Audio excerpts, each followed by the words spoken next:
Bonjour à tous. Euh, Pourquoi Emmanuel Shadari et Aubin Minaku ont été interpellés? Ils ont été interdits de quitter même le territoire national. Pourquoi? Je m'en vais ici profiter pour vous donner certaines choses très importantes que vous devez connaître des services de renseignement. Avant d'interpeller quelqu'un, les services de renseignement travaillent avec plusieurs réseaux, notamment les réseaux de la communication. Et puis, il y a des rumeurs qui sont aussi très importantes.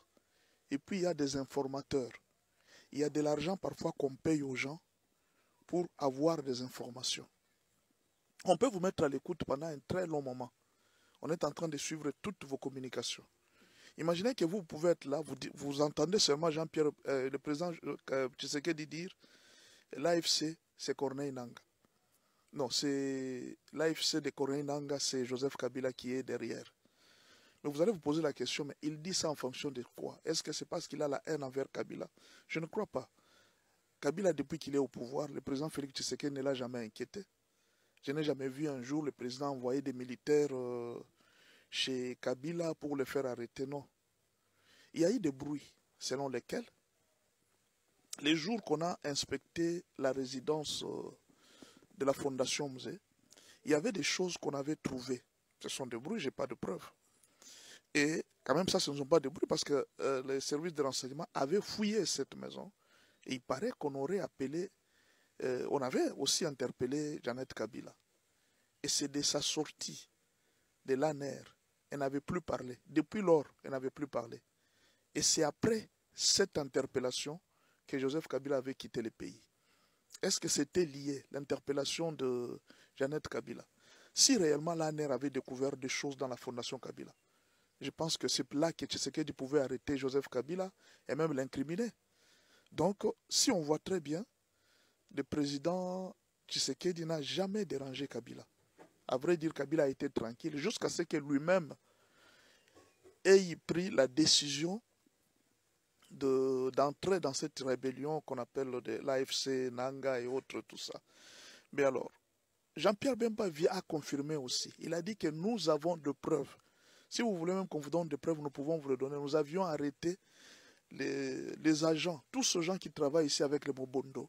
Ils nous ont confirmé que le grand financier de cette histoire de Mobondo, c'est Joseph Kabila. Là, c'est Jean-Pierre Bemba qui a déclaré. Mais Jean-Pierre Bemba n'est pas n'importe qui. Il a été ministre de la Défense pendant plusieurs années. C'est qu'il connaît beaucoup. Ces gens ne sont pas, ils ne disent pas les choses par hasard. Et maintenant, aujourd'hui, imaginez que les Mobondo là, on dit que c'est Kabila qui finance. Mais comment Kabila fait? Est-ce que Kabila seul qui part? Est-ce que ce ne sont pas les agents de Kabila qui sont derrière? Déjà, Aubin Minaku et de Bandundu. Voyez un peu. Qu'est-ce qui empêche qu'il y ait des liens entre lui? Peut-être qu'il travaille dans le financement. On ne sait pas.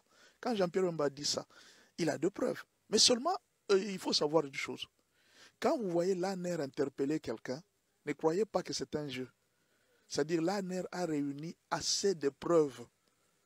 L'ANER a réuni assez de preuves. Et ces gens ont des preuves parfois de communication, de l'écoute, et ils ont parfois des preuves de gens qui ont trahi. Vous savez, dans tous les groupes, il y a toujours quelques personnes qui trahissent.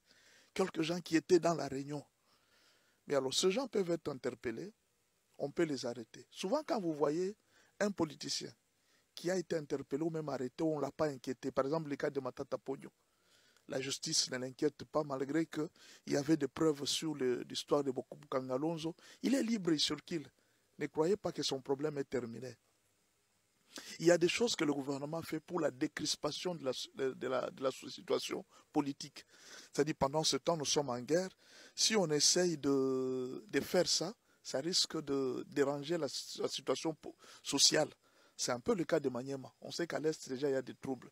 Si aujourd'hui on arrête Matata Pogno, est-ce que cela ne peut pas amener des troubles et créer une certaine rébellion? L'ennemi peut profiter pour créer une certaine rébellion. Non, il faut qu'on libère Matata Pogno. Alors, les gouvernements laissent tomber certaines choses juste pour la décrispation de la situation sociale et politique.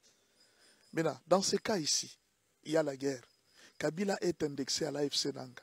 Mais si Kabila est indexé à l'AFC, et ses pions, ses agents, qui d'ailleurs avait refusé d'entrer dans la politique, Ils avaient refusé, il dit, l'histoire de Tshisekedi, les élections, ça ne nous regarde pas. Et subitement, Chadari vient de dire que nous étions en train de travailler clandestinement pour le retour de Joseph Kabila. Mais ça donne à réfléchir. Vous êtes intellectuel, vous savez ce que ça veut dire. Et Maman Olive aussi avait déclaré ça, elle avait dit, mon mari travaille en silence. Alors, quel est le travail que son mari faisait? Est-ce que ce n'est pas la même chose que Chadari vient aussi de dire? C'est comme ça qu'on fait des analyses.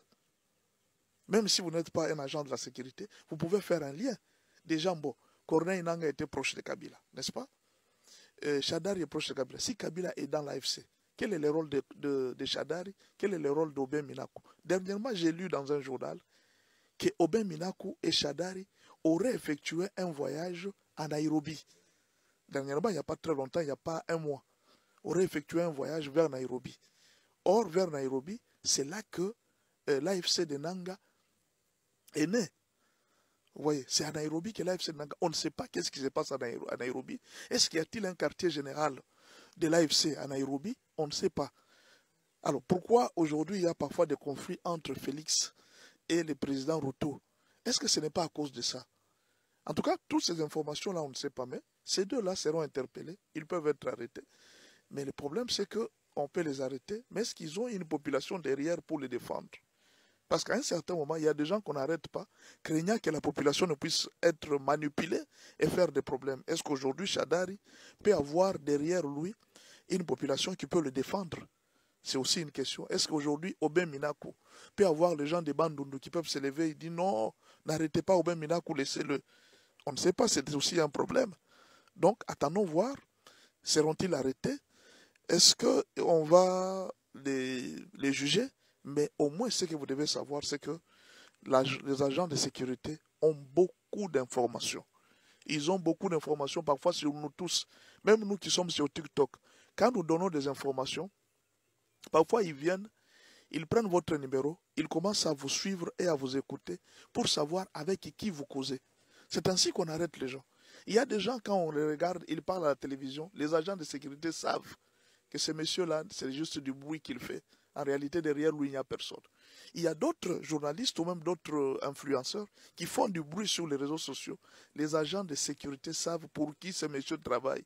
Parce qu'ils ont des preuves. Par exemple, le cas de Boujakera. Ils savaient que ce monsieur était en train de travailler pour un réseau. Et vous avez vu quand Boujakera a été arrêté. Vous avez vu les réseaux, comment est-ce que ça s'est levé. Vous avez vu des gens qui se sont levés pour le défendre. Même monsieur François Soudan, il s'est levé, celui du Jeune Afrique. Il s'est levé pour défendre Boujakera. Vous voyez, il était dans un réseau. Donc ces gens n'arrêtent pas les gens pour rien. Et mais regardez quand on a arrêté Mike Moukebaï. Quels sont les gens qui se sont levés derrière? C'est pourquoi parfois on laisse certaines personnes, on se dit, bon, ils ne pèsent pas, on les laisse. Mais alors ces deux-là, on ne sait pas. Déjà, on dit qu'ils sont soupçonnés de collaborer avec les M23. Chadari et Minakou interdits de sortie du territoire national. Attendez-vous à ce qu'il y ait beaucoup d'arrestations dans les jours qui viennent. Pourquoi? Parce que c'est aussi une des conditions que les Américains veulent quand vous entrez en lien avec eux. Quand vous êtes en lien avec les Américains, en tout cas, ils vont vous aider à faire arrêter beaucoup de gens. C'est ainsi qu'ils avaient aidé à Kabila de faire arrêter Jean-Pierre Bemba. Les Occidentaux sont comme ça.